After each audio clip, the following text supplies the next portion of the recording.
In today's video, I'm going to show you how to add a profile photo on Cursor AI in just a few simple steps. This is a quick customization that helps make your account feel more personal and easier to recognize, especially if you use Cursor AI often for coding, writing, or AI-assisted development. If this video helps you out, make sure to hit the like button and the subscribe for more easy software tutorials like this. Alright, let's jump right in.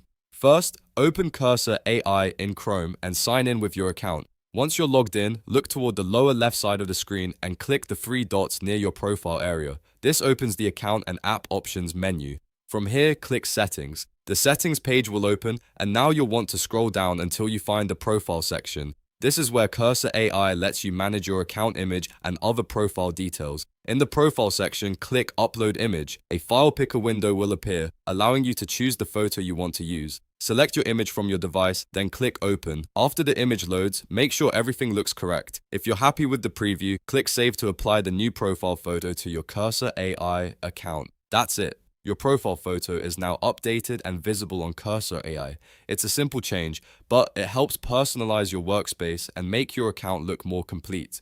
If this tutorial helped you, don't forget to give it a like, subscribe to the channel, and turn on notifications so you never miss the next quick guide. Thanks for watching, and I'll see you in the next one.